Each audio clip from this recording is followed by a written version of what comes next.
My company started with only me. 7 years on, there is now 30 of us, and we're growing. Everyone wants to grow. More clients, more revenue, more recognition, but no one talks about what you have to stop doing to get there. In this episode, we cover the biggest lie young founders believe, the habits that quietly cap our growth, and the things I had to unlearn for Fordham to become what it is today. It's the early mornings, eye-opening conversations, and preparing to send someone else to represent the brand you've built.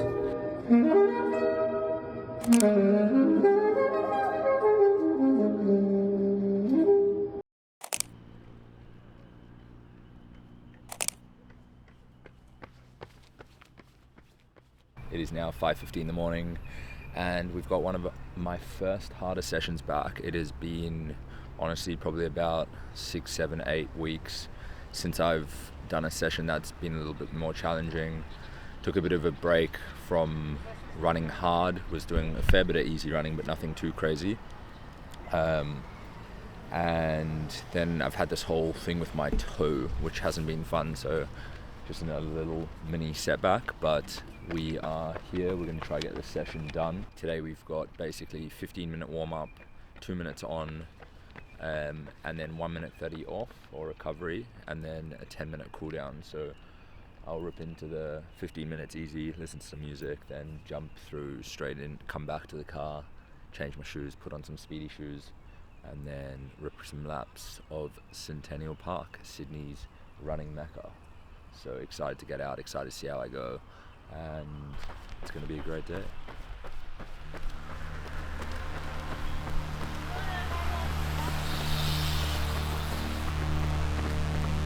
You for sure will be able to keep up for an effort, aren't you? Like a couple, for sure. Running.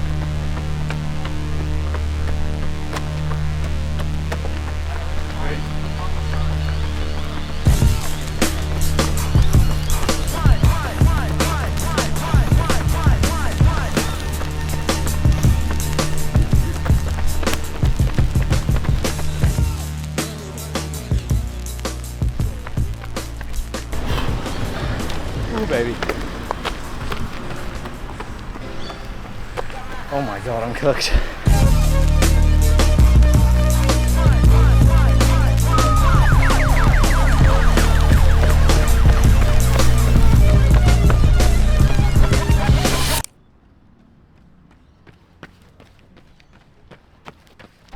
So, what was it? It was 4:44 average pace.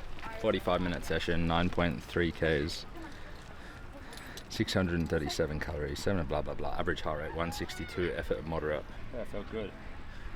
Felt good. How'd the toe feel? Toe feels alright. I think to be honest, I don't think I was running on it, which was a weird feeling because I could feel like pain in the front of my leg. But I think like mentally at the moment, it's better to get the run done than not do the run, because over the last couple of days it's been quite challenging to keep in the right headspace just with everything going on at work. So I think like one of the things I've discussed both like with myself and then also my psychologist is that the things that make me feel best are when I say yes and keep the promises that I make to myself. And I think inherently when things are more challenging or harder to do, you find them harder to start. But I think, well, I know, and it's probably for everyone, but I know for myself definitely like consistency and keeping the promises I make to myself is really important to me feeling better in the day today. So glad I got that one done.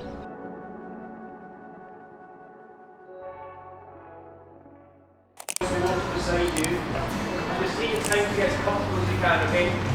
I know we're all friends and we're all very close.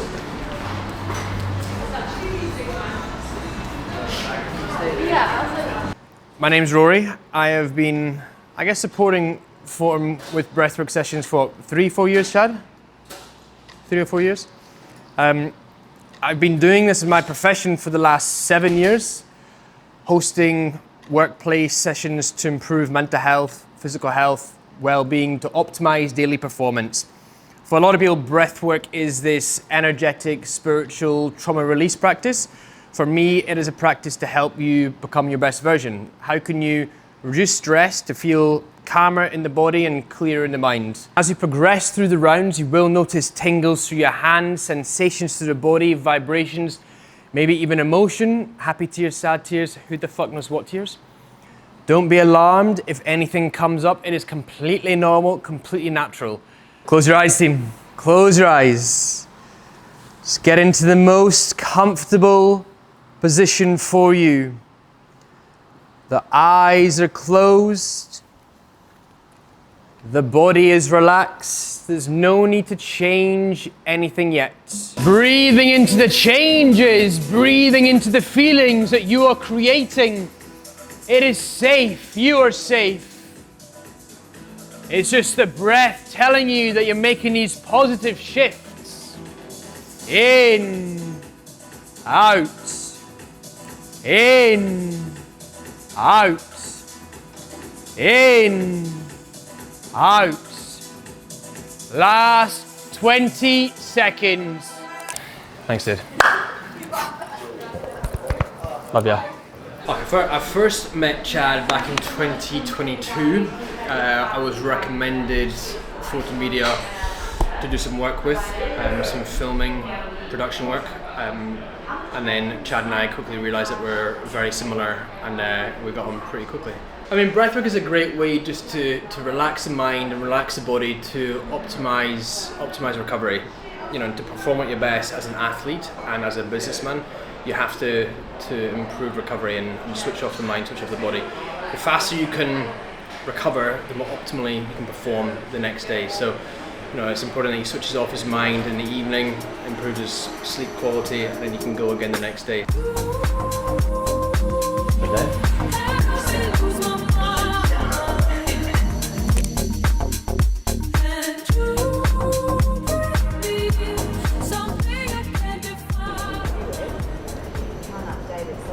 So today we are going to take you through another day in the life where it's a little bit different in terms of we're in and out of the office. We've got a couple of meetings. We're in Bondi. We're at cafes.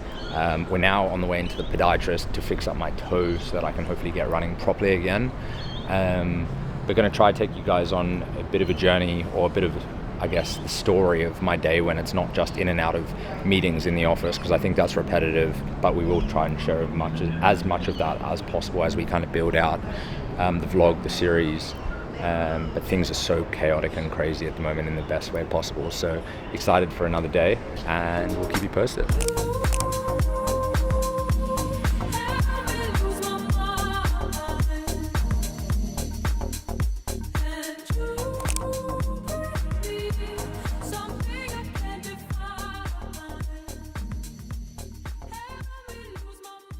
We are currently sitting at Common Supply in Bondi. We just caught up with someone who was epic, super inspiring, starting a podcast. And now we're catching up with Franz, who is trying to build something similar to Fordham overseas. So he found us through our blog and through our contact. It's always nice to just get back and spend some time with people and share what we've learned over the course of the last 7 or so years. So excited to spend a bit of time with him, share what we've learned, give him some insights, and hopefully we can go from there. I think the mindset is right, like thinking about where you should effectively be spending your time. Strong revenue, strong brand, significantly more expensive, living almost a fake life. Yeah. It's not real. Yeah. Because you won't be happy with what you're earning right now in 10 years time.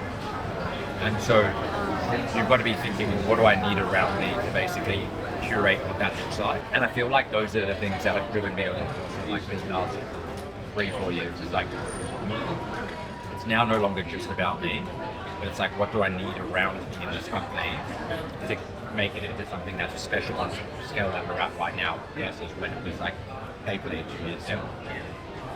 Because if I look at your agency, I feel like you have the big corporate clients, you do, I don't know, yearly contracts, like coffee or whatever. And we're like still like in a phase where like we speak with founders, they have small revenue, they're scared to have like 6 to 12 months contracts. So we work on short-term basis, which brings again insecurity to the agency. Because if it's not working, and it doesn't, you cannot say whether and then you're missing 2 or 3 cases, and then you're going backwards like 2 steps. Like I want to escape that loop. I don't want to do that loop year over year again. Like I did this for a year now, and I see it. There's so much opportunity, and there's so much things that I can do. Like, but there's so much noise. Right? Everyone has like different opinions. You should do one channel. You do short form and grow. You should do long form. You can only do long form and make, I don't know, another million. Personally want to be doing and curate the world around that. So start making like a 3 to 5 year plan. You're doing such a long plan? Not in detail, but like where do you want to be in 5 years? As in like, are you focusing on just finding the best talent for the company, or are you selling? If you're selling, then focus on having someone who's going to help you with talent and people and internal. If you're the opposite, focus on like connecting with people that like light you up in terms of who you are as a brand and as a business and as a company. I think a large part of continuing to be motivated is being driven by, like, you think of someone like George, and I spent a bit of time with him. He's so relentlessly focused on what they're building because it feels like represents as a piece of him. Like everything that he does is in line with like, I could wear this piece of clothing, or I'm connected to this particular band because I've loved them since I was a kid. Like, so it's all curated to have this stamina. I think you have to be driving something that excites you personally and challenges you.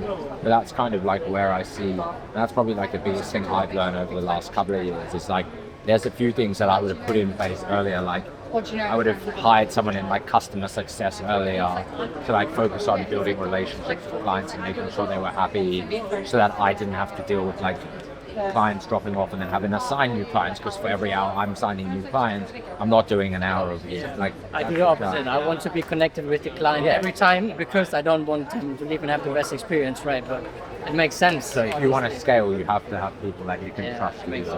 But when did you make the change to going from more like on a day-to-day task to more like? Honestly, like the last year.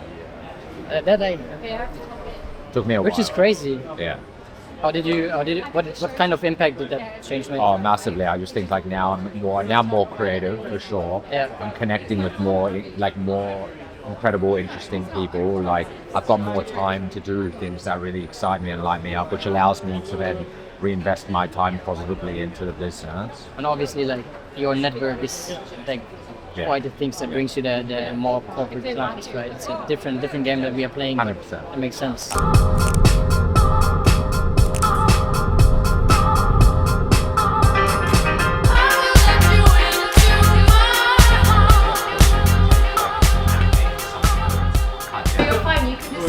I've got my lunch too, so we'll go. Okay, cool.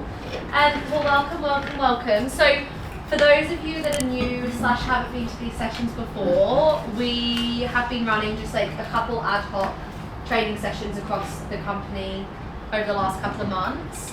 And this one is on creative storytelling, and I'm going to kind of unpack that, I guess, in 2 different ways. So, the first of which is like, how do we actually tell a good story in the content we create, and just having a bit of a discussion around that.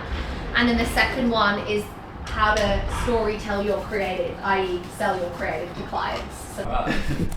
So for the blood.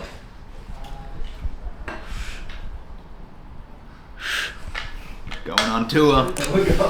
Lads on tour. Yeah. So timeline wise, like end of April is probably the soonest. It'll be like a permanent thing, but as you know, this thing could move quite quickly. As things kind of get approved. But we'll aim for that to be like your earliest. Like I'm pretty much moving to New York end of April, May, right? Yeah. Like that's the goal. Cool. It's all visa dependent, but once you get the interview, it's pretty easy to kind of push through. Yeah. So I've said like we want, basically like I'm pushing you to a more senior role. I want to be able to call on you at any time. Like it's going to be scrappy, and it's going to be like, yo dude, we got this. Like let's make it happen. And like the reality is like you're not going to have someone there managing you on the ground like all the time. We should give ourselves the head start of starting to tell the story.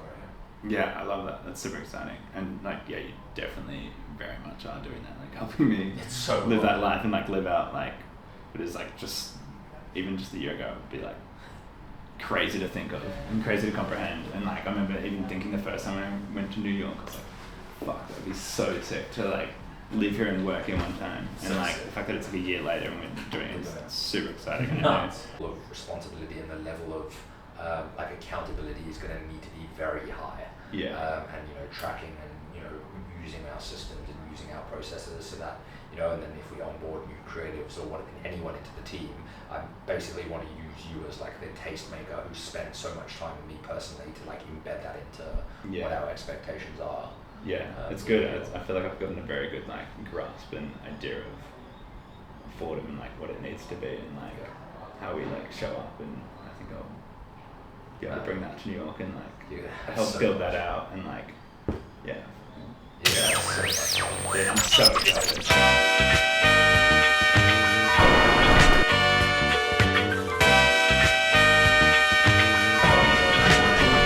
Hello, I wish I was a little taller. I wish I was a baller. What it I do? wish I had a girl who looked good, I would call her. Wish I had a rabbit in a hat with a bat and a 6'4" father. And that basically wraps up another crazy day. Every day at the moment seems to feel like a genuine week. We're squeezing so much into each day that sometimes it's even challenging to remember what we did in a day without looking back at the calendar.